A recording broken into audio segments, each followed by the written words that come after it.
Hi everybody, I'm Bobby. I talked in class a few times during the discussion that Dr. Nall gave us. Um, One of the first questions he asked us was, what is your current understanding of philosophy?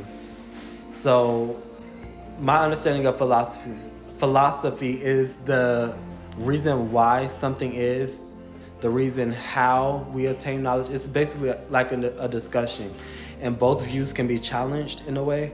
It's like it's a discussion between a group of people or two persons about why something is, or how something is, or what if. And it's like each party challenges each other's beliefs on something, or answer to something.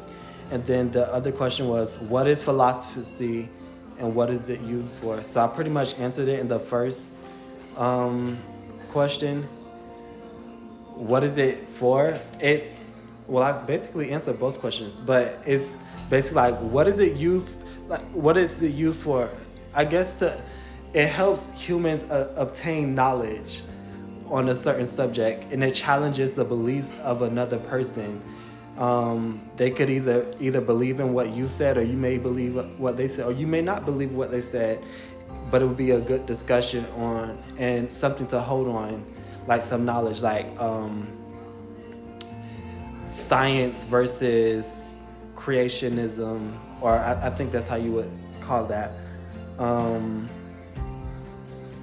Atheism versus a theist worldview.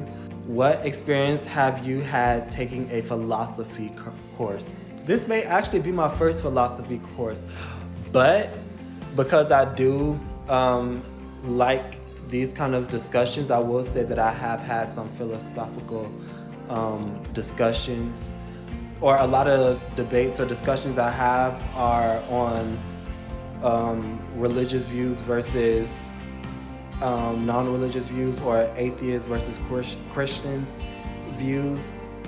I've had these discussions, or like religious talk.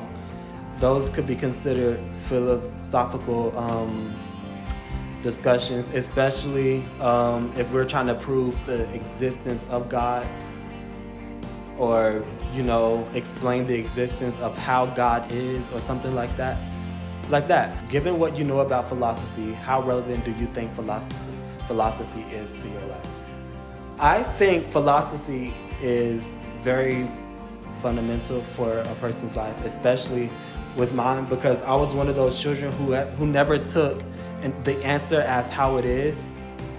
Like, if I asked the question, if I was given an answer, I would still challenge it. I didn't want to just say, okay, yeah, I'm gonna believe you because you're an adult, or I'm gonna believe you because you have more experience. It's more so, okay, I got what you told me, but now I need to find out for myself. Like, for me specifically, I didn't grow up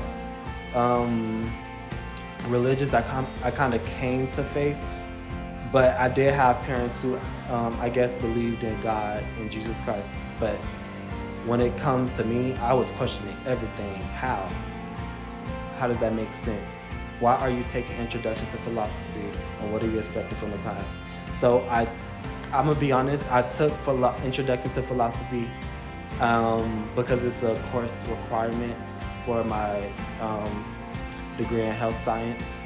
I did have a few other choices, but I chose this class specifically, I guess because it'll be fun having discussions about this. And I actually saw an opportunity to talk about some things, because I seen in the book for this class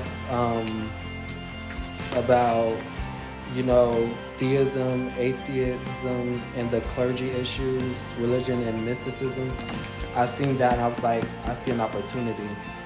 And then also, it's good to learn. You can learn more, from other people as well. Even though I hold a pretty much of a closed belief, I am still willing to, listen to someone else's, just to get an understanding.